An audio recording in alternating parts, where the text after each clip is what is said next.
Xin chào các thí sinh.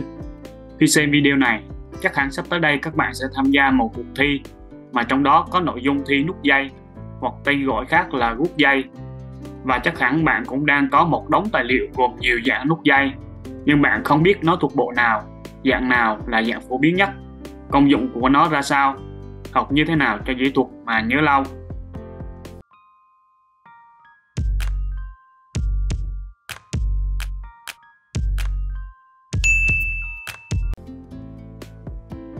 Chào mừng các bạn đến với kênh Dây Đeo Kỹ Năng, chuyên kênh chia sẻ kỹ năng đoàn, hội, đội.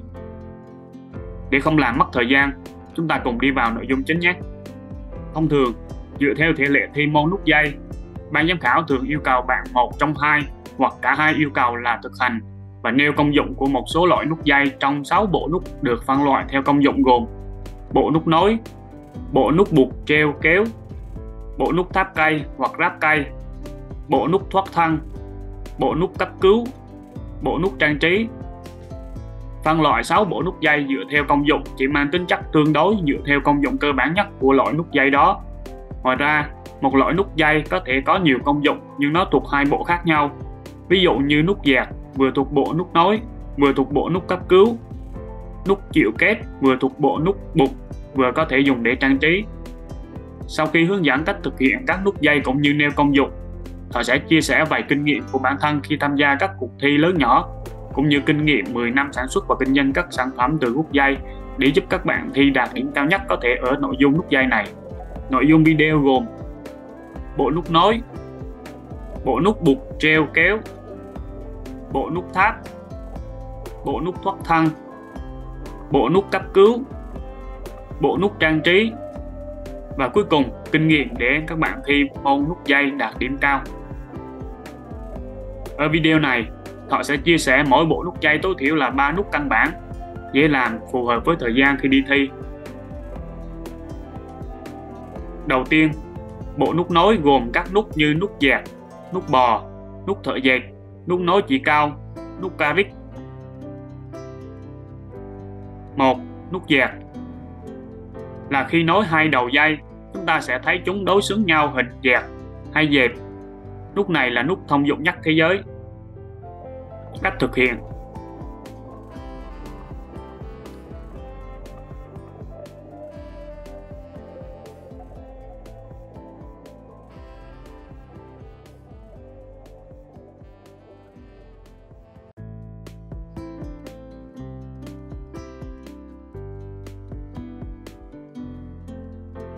công dụng và ứng dụng.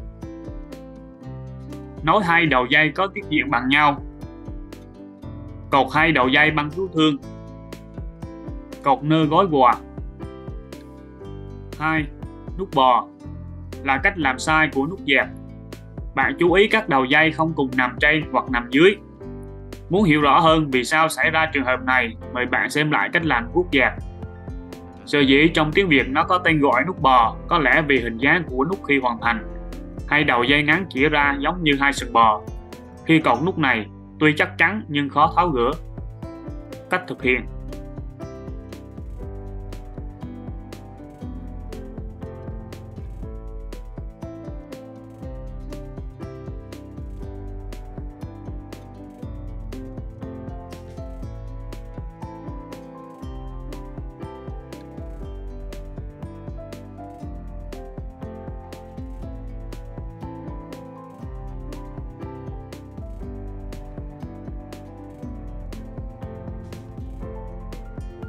công dụng và ứng dụng. Giống nút dẹt, nối hai đầu dây có tiết diện bằng nhau. Cột hai đầu dây băng cứu thương. Tuy nhiên, khuyến khích dùng nút dẹt sẽ dễ tháo hơn nút bò. Làm hàng rào kẽm gai. Lưu ý, câu hỏi đặt ra là ta có nên dùng guốc dẹt và các biến thể của nó để nối hay không? Câu trả lời là nên và không nên. Nên khi bạn hoàn toàn hiểu rõ các đặc tính của nút dẹt, của dây nối, hoàn cảnh sử dụng nó. Không nên khi ta dùng để nối các sợi dây có tải nặng hoặc mang tính chất nguy hiểm cho người sử dụng. 3. Nút thợ dệt ra đời khi những người thợ dệt đứng máy sử dụng nút này để nối hai đầu sợi tơ với nhau khi thay tơ trong con thoi máy giày. Cách thực hiện: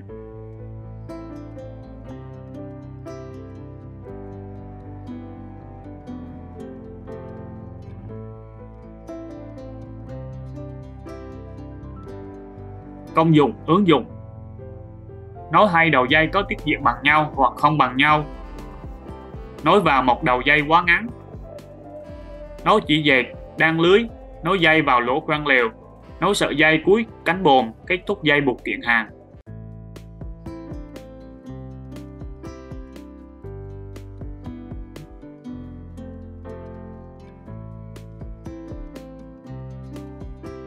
Bốn, nút nối chỉ cao.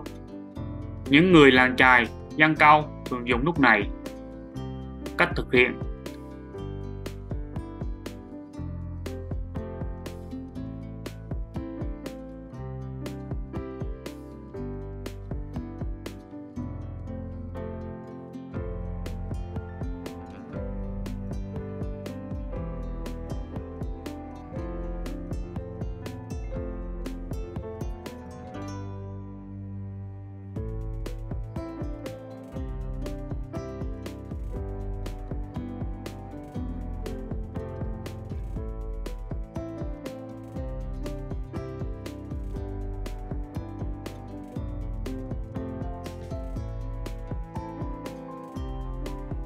công dụng và ứng dụng.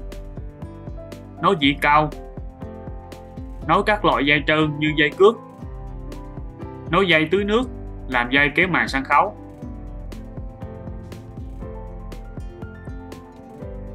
Năm, nút carrick 2 dây. Carrick vốn là thuật ngữ chuyên môn sử dụng cho thuyền bè và những vật dụng hàng hóa cột chở trên thuyền bè.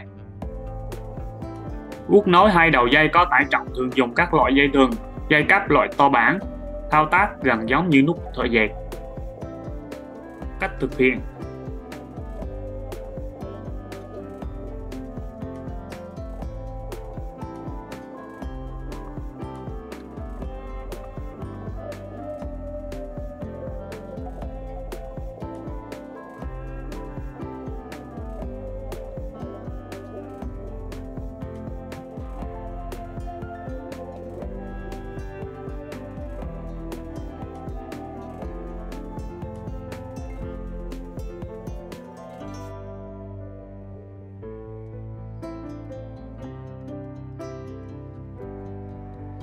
công dụng và ứng dụng.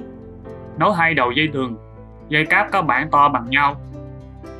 Nối dây neo thuyền, dây cáp. 2. Bộ nút buộc treo kéo. Công dụng chung của bộ này dùng để buộc, treo, kéo. 1. Nút chịu đơn hay còn gọi là nút rùi. Trong thể dục rèn luyện thân thể, trong các trò chơi lớn vượt qua thử thách, huấn luyện viên hoặc ban tổ chức trại thường cho chạy sinh đu lên cao và leo xuống trên một sợi dây thừng đã bện nhiều guốc đơn hoặc guốc kép để làm điểm bám vào. Cách thực hiện: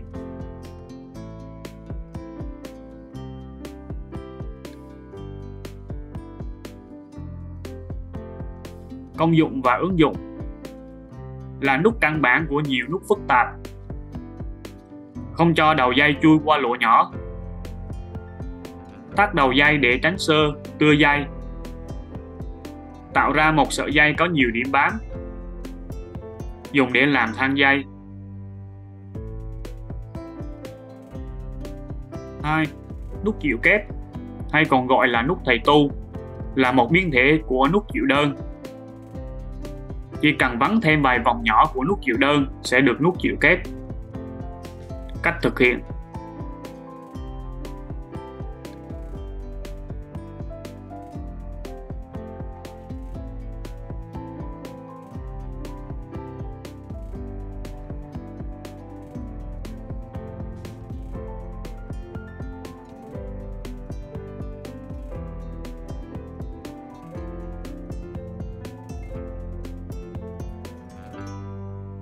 công dụng và ứng dụng.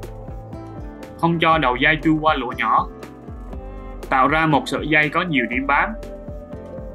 Có thể dùng làm nút trang trí trên dây đeo còi, dây đeo cờ, vân vân. 3. Nút số 8. Do hình dạng mà có tên gọi là nút số 8. Lúc đầu người ta hay dùng nút đơn hay nút kép thắt đầu dây để tránh xơ, cưa dây. Cũng trong cách này đã tạo ra nút có hình số 8 chắc chắn và dễ tháo hơn nút đơn. Cách thực hiện.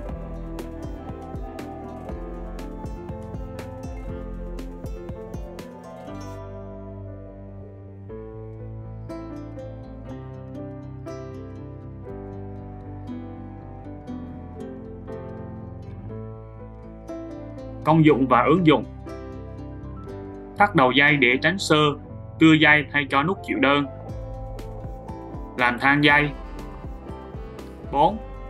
Nút thòng lọng. Cách thực hiện.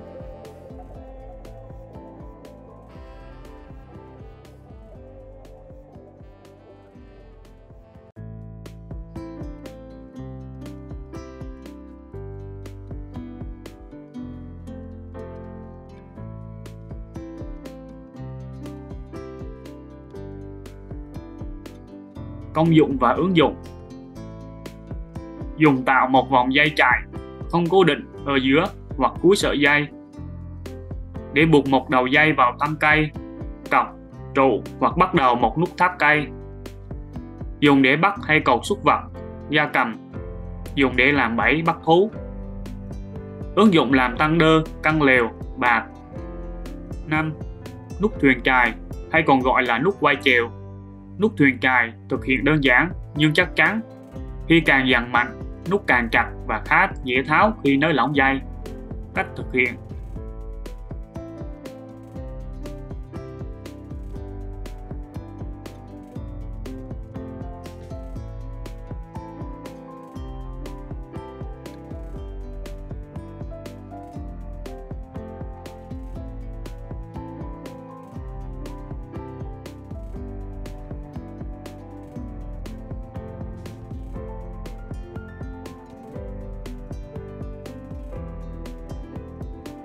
Công dụng và ứng dụng.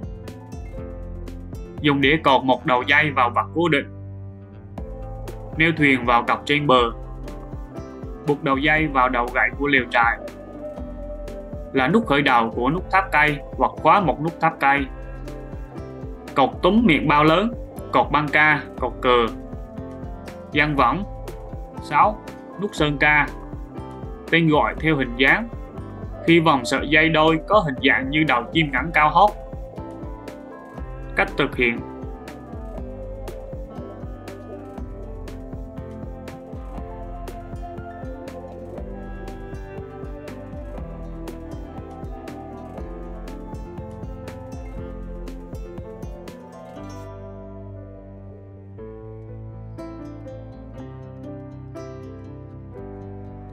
Công dụng và ứng dụng. Treo một sợi dây vào cành cây, xà ngang, móc. Khóa dây vào cuối các cuốc kép, cản ngỗng, cuốc tháp. Treo một vật vào cành cây. Buộc một đầu dây vào cây. Buộc và kéo vật có chiều dài. Khóa guốc tăng dây lều. Đan băng ca tẩy thương. Vá lưới. Đan dây ni lông trang trí. 7. Nút mỏ chim. Tên gọi theo hình dáng. Có hình dáng giống như mỏ con chim nên người ta gọi là nút mỏ chim. Cách thực hiện.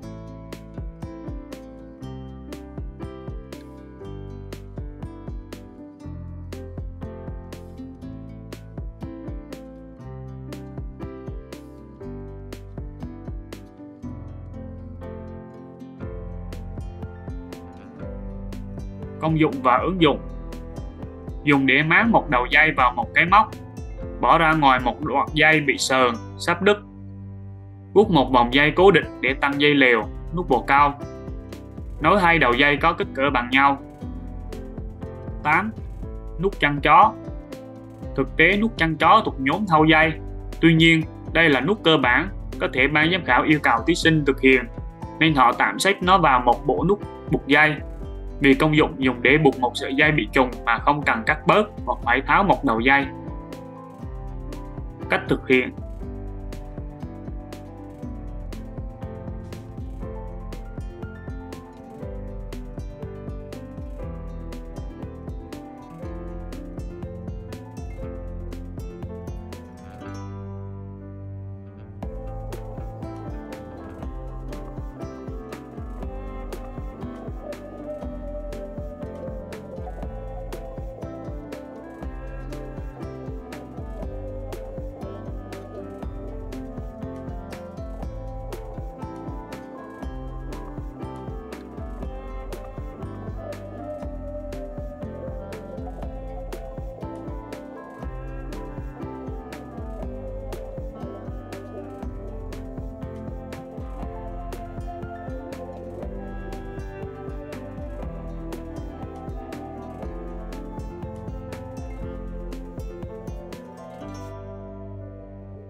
Công dụng và ứng dụng.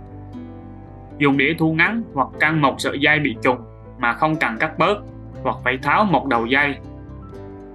Để gia cố thêm một đoạn dây sờn sắp bị đứt. Thứ ba, bộ nút thắt, ráp cây. Công dụng chung các nút thuộc bộ này dùng để thắt, ráp các cây rời lại với nhau, gồm các nút cơ bản như nút ván ngắn, nút ván dài, nút thắt cây chữ thập, nút thắt cây chữ X, nút thắt chặt ba. 1. Nút ván ngắn hay còn gọi là nút thắt thẳng ngắn. Cách thực hiện.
Công dụng và ứng dụng.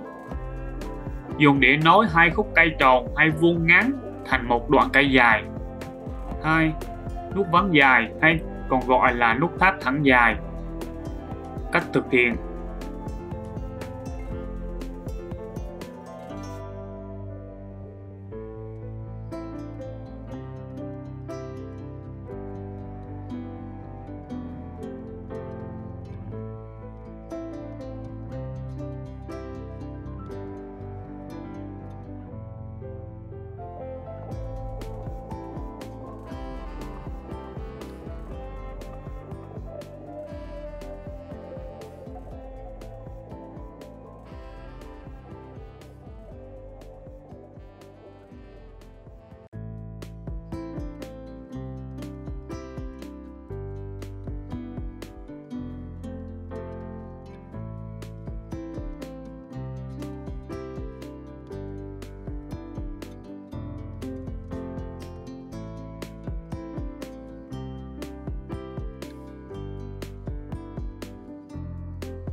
Công dụng và ứng dụng. Dùng để nối hai cây cột, cây sào, tròn hay vuông dài lại với nhau. Nút thắt cây chữ thập. Cách thực hiện.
Công dụng và ứng dụng.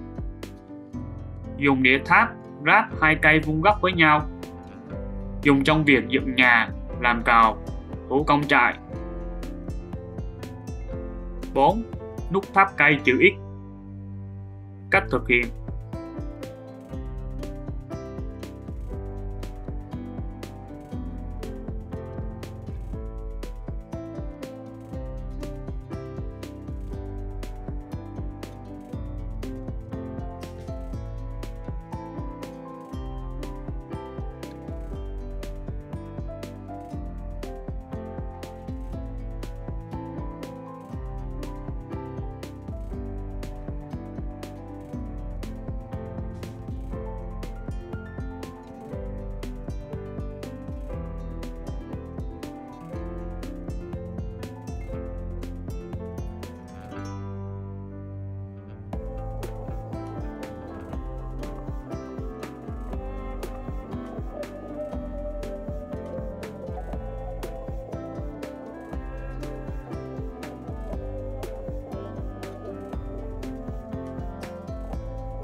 Công dụng và ứng dụng.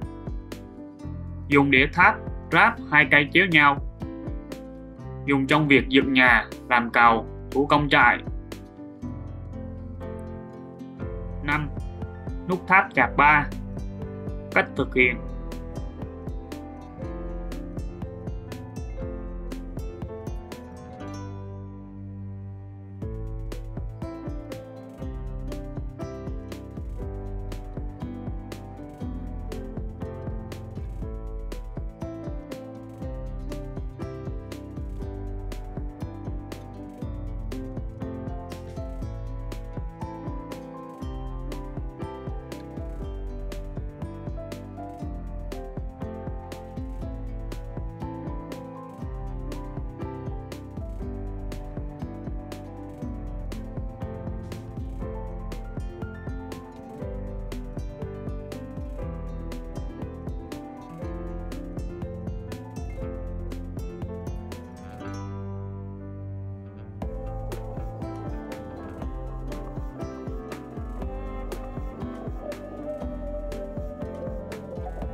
Công dụng và ứng dụng. Dùng để tháp ráp 3 cây bằng nhau lại thành kiềng 3 chân. Làm thủ công trại. Thứ tư, bộ nút thoát thân. Những nút thoát thân dùng để thu hồi lại sợi dây mà chúng ta dùng để leo từ trên cao xuống mà không bị mất sợi dây, hoặc không cho những kẻ truy đuổi chúng ta sử dụng đoạn dây đó. Đây là nguyên nhân chính để phân biệt giữa nút thoát thân và nút thoát hiểm. Để thu hồi sợi dây, các bạn nên lưu ý khi đu xuống các bạn phải bám vào đầu dây siết cứng, khuếch. Nếu nhầm là nguy hiểm đến tính mạng, vì dây sẽ tuột ra và ta sẽ rơi tự do theo dây. 1. Nút thoát thân 1. Cách thực hiện.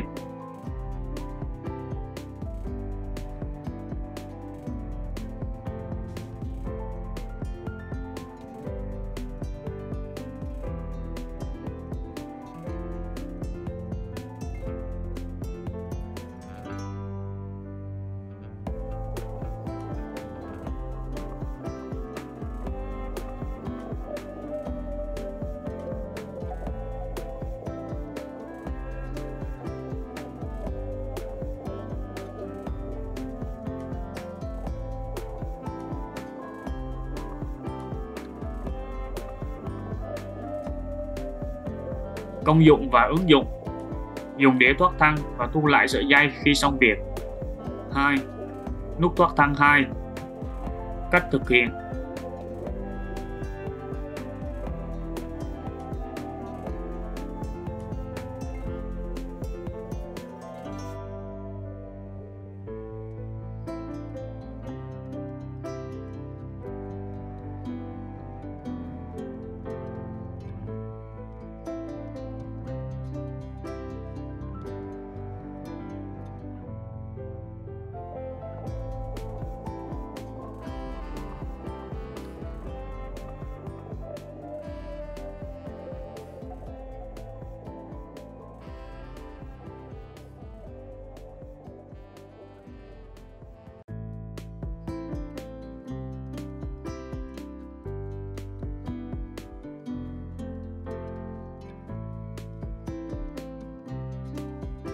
Công dụng và ứng dụng.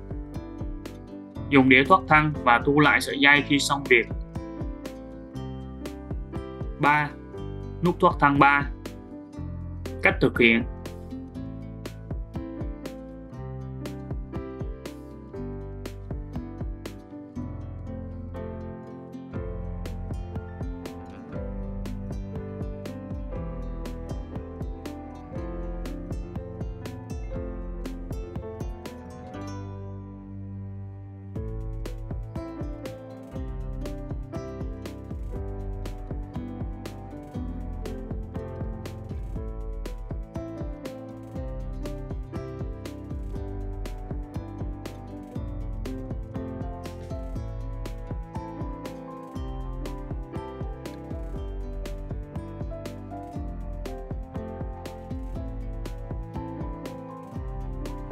Công dụng và ứng dụng.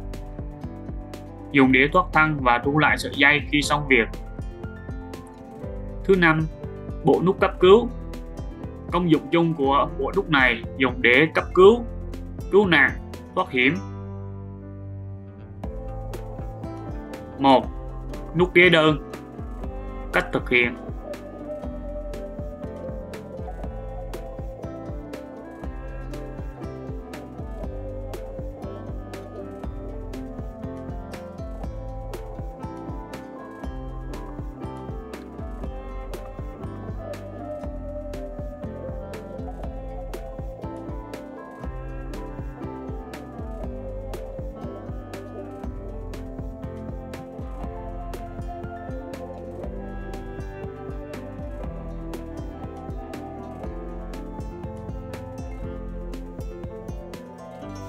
Công dụng và ứng dụng.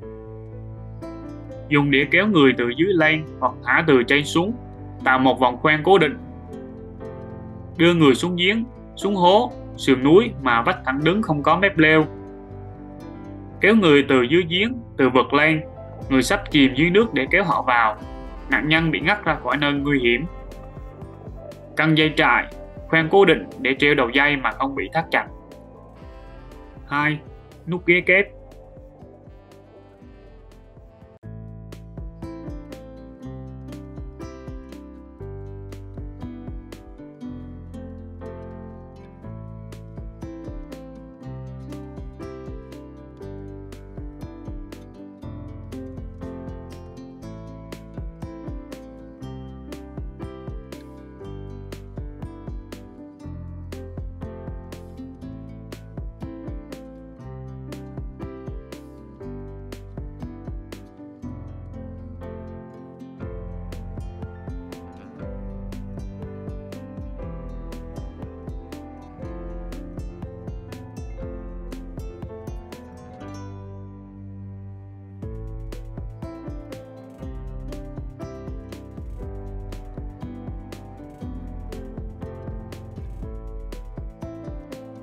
Công dụng và ứng dụng. Dùng kéo người từ dưới lên hoặc thả từ trên xuống, tạo một vòng khoen cố định.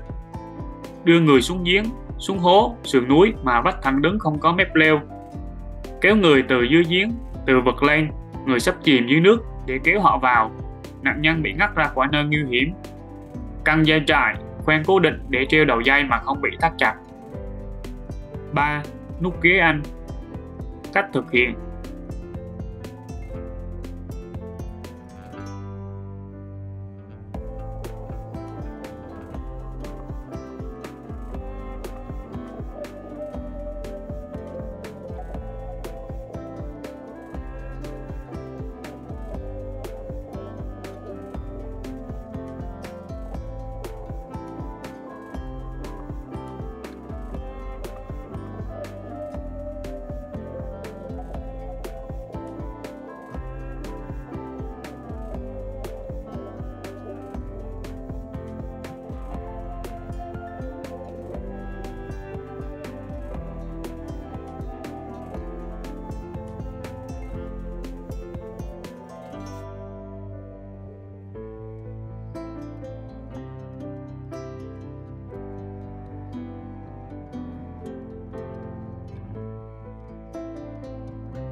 Công dụng và ứng dụng. Dùng kéo người từ dưới lên hoặc thả từ trên xuống. Đưa người xuống giếng, xuống hố, sườn núi mà vách thẳng đứng không có mép leo. Kéo người từ dưới giếng, từ vực lên, người sắp chìm dưới nước để kéo họ vào, nạn nhân bị ngắt ra khỏi nơi nguy hiểm. Cùng công dụng như nút ghế kép nhưng tiện lợi hơn nhờ hai vòng được điều chỉnh cho vừa khổ người. 4. Nút dạt. Cách thực hiện như nút dạt họ đã trình bày ở trước. Công dụng và ứng dụng. Nút dạt khi sử dụng để cố định băng cứu thương, cố định nẹp khi gãy tay chân cũng được coi là một nút cấp cứu. Cuối cùng, bộ nút trang trí. Thông thường thì các loại nút trang trí không có đặc trưng riêng dành cho từng loại nút, mà tùy theo sự khéo léo, khiếu thẩm mỹ và sự linh động của từng người để áp dụng các loại nút trang trí cho phù hợp với từng sản phẩm cụ thể. Ở video này, chỉ trình bày một số loại nút trang trí đơn giản nhất để các bạn có thể vận dụng vào bài thi. Nếu muốn xem thêm các nút trang trí phức tạp hơn hoặc cách làm thành một sản phẩm hoàn chỉnh thì có thể xem thêm các video hiện có trên kênh Dây Đeo Kỹ Năng. 1. Nút móc xích. Cách thực hiện.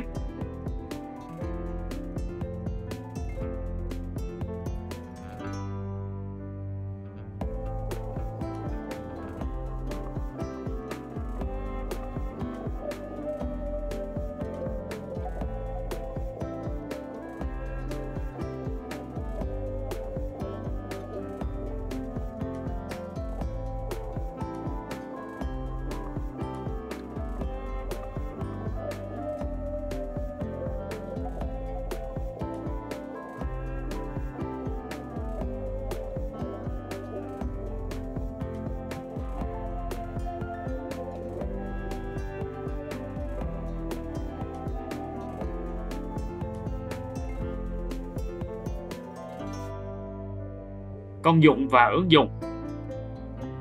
Thu ngắn và trang trí dây căng lều, dùng để bệnh roi. 2. Nút Carrick 1 giây, hay còn gọi là nút kim tiền, nút đồng tiền. Cách thực hiện.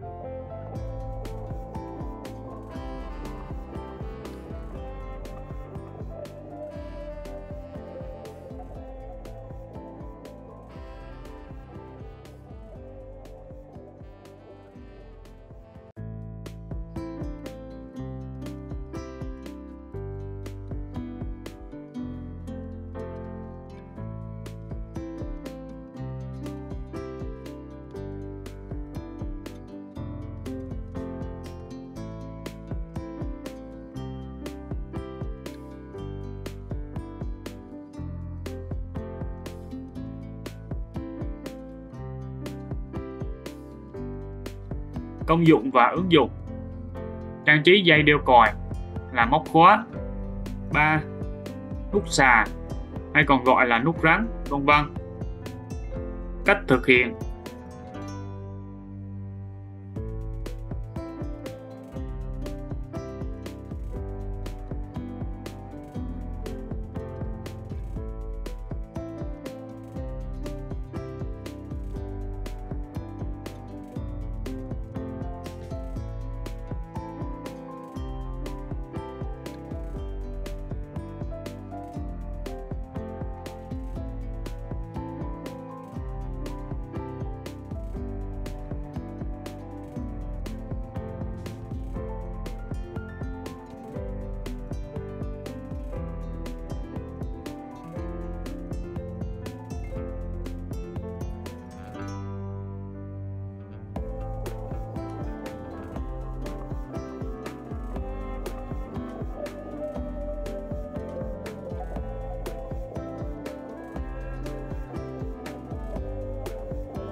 Công dụng và ứng dụng.